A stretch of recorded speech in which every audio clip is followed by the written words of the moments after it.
Okay, picture this. You're in the shower, water's warm, nobody's around, and you are absolutely going off on someone, pointing your finger, making your case, landing the perfect line, and the person you're destroying, they're not even there. It might be your boss, your ex, that guy from 3 weeks ago. And in this version, oh, you win. You always win. They have no comeback. You drop the mic. Water keeps running. And then you snap out of it and go, wait, what am I doing? If this is you, and let's be real, it's all of us. You are not weird. You are not unhinged. This is one of the most human things there is, and there's a genuinely fascinating reason your brain does it. So let's get into it. Grab your coffee. This one's good. First, let's just admit how often this actually happens. It's not just the shower, it's the drive home, the walk, lying in bed, anywhere your hands are busy but your mind is free. And it's almost never a new argument. It's an old one that already happened, or one you're scared might happen. Either way, you're rehearsing, like an actor before a big scene. And here's the thing nobody tells you. That's not a malfunction. Your brain is doing something it was literally built to do. It's one of our species' best tricks. We just usually don't notice it. So before we get to why, let's talk about the where. Because the shower specifically, that's not a coincidence. There's a real reason the best fake arguments happen in there. Think about what the shower actually is. It's the one place with zero inputs. No phone, no screen, no notifications, no one talking to you. For most of us, it's the only truly unplugged part of the whole day. And the second the inputs stop, your mind doesn't go quiet. The opposite.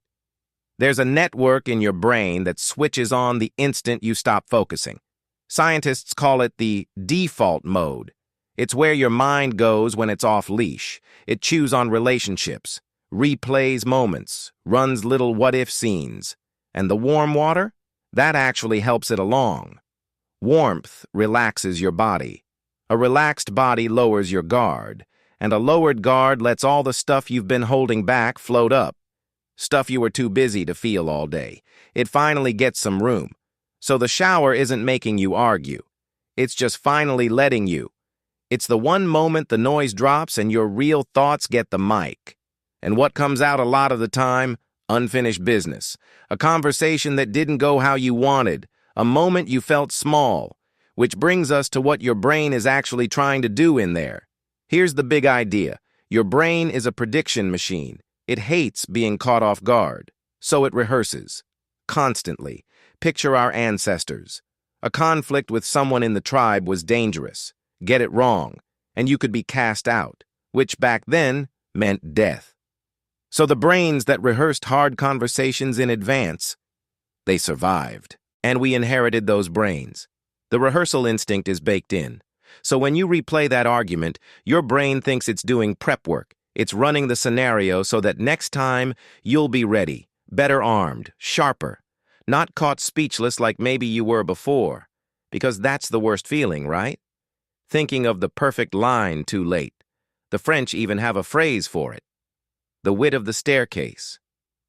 The brilliant thing you think of only as you're walking away. Your shower argument is your brain trying to never let that happen again. It's basically running training simulations, like a flight simulator for talking, which is honestly kind of impressive when you put it that way. But there's a twist, because you always win these. Always. And that's a clue. Think about it. In real arguments, you don't always win, not even close. But in the shower, flawless victory. Every single time. Why? Because you're writing both sides of the script. You're the hero, and you're writing the other guy's terrible comebacks. So of course you win. The deck is completely stacked.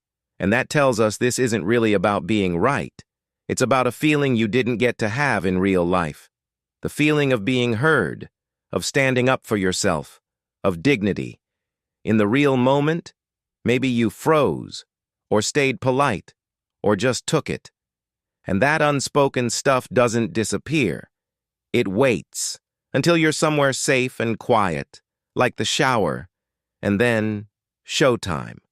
Quick thing while we're right in the middle of this, I'm genuinely curious who your shower opponent usually is. Is it an ex? A boss? A family member? That one person who always gets under your skin? Whoever popped into your head just now? That's not random. Hold that thought. Stuff like this is exactly what we sit with here. The small things that say a lot. Because here's the deeper layer. Who you argue with is a map. It points straight at where you feel unheard, or powerless, or unresolved. You don't waste shower time on people you feel totally at peace with. You replay the ones where something's still open, still stuck. If it's your boss, maybe you feel small or unseen at work. If it's an ex, maybe there's a thing you never got to say. If it's a parent, maybe an old dynamic that still hasn't shifted. The argument is loud, but it's pointing at something quiet underneath. A need that didn't get met, a boundary that got crossed, a voice that got swallowed. So the shower argument isn't really the problem, it's a messenger. It's your mind going, hey, this still hurts, we haven't dealt with this. And most people just ignore the messenger. Towel off and move on, which is fine. But you can do something smarter with it. We'll get there. But first, there's a downside to all this we should be honest about. Because rehearsing the same fight over and over isn't always harmless. There's a line between preparing and marinating. And it's worth knowing which side of that line you're on. So let's talk about when this helps you, and when it quietly hurts. A little rehearsing? Genuinely useful. It can prep you for a real conversation. But running the same fight 50 times, that's not prep anymore. That's rumination. And rumination keeps the wound open instead of closing it. Every replay tells your body the threat is happening right now. Your heart rate ticks up. Stress chemicals rise. Over a fight that isn't happening. So you step out of the shower more wound up than when you got in.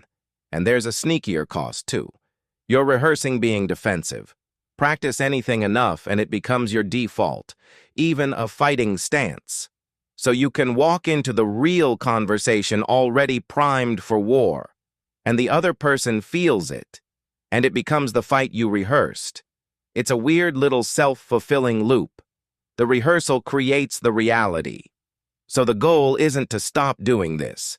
You can't, really, and you don't need to. The goal is to catch what it's telling you, and then actually do something with it. So here's the move. And it's simpler than you'd think. Next time you catch yourself arguing in the shower, pause. Just notice it. Don't judge it. Just go, huh? I'm doing the thing. Who is this with? That one question flips it from venting to understanding. Then ask the real one. What do I actually wish I'd said? And why didn't I? That why didn't I is gold. That's the actual thing to look at. Maybe you didn't want conflict. Maybe you were scared. Maybe it felt unsafe. None of those make you weak. They make you a person with a history. And once you see the real need, you have options the shower never gave you. Option 1, have the real conversation, calmly, for real this time. Option 2, write it down, say everything, and never send it. That alone can close the loop your brain keeps reopening. Option 3, just let it go, genuinely. Decide it's finished. Not pretending it didn't hurt, just choosing to stop guarding the door. The point is, once you hear the messenger, you get to choose what's next, instead of running the same fight on loop for another 3 years. And that's the whole shift, from venting on repeat to actually moving forward. So let's bring it home. Arguing in the shower doesn't mean you're petty or stuck or losing it. It means you've got a brilliant brain that prepares, protects, and processes.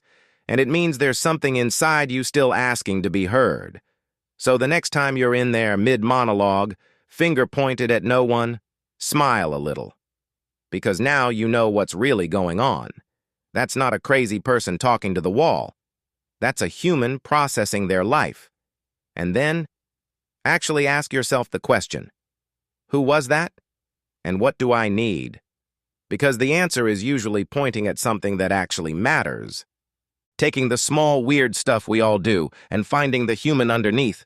Honestly, that's the whole thing we do around here. So you know where to find me. Now go win one more in the shower. You've earned it. See you next time.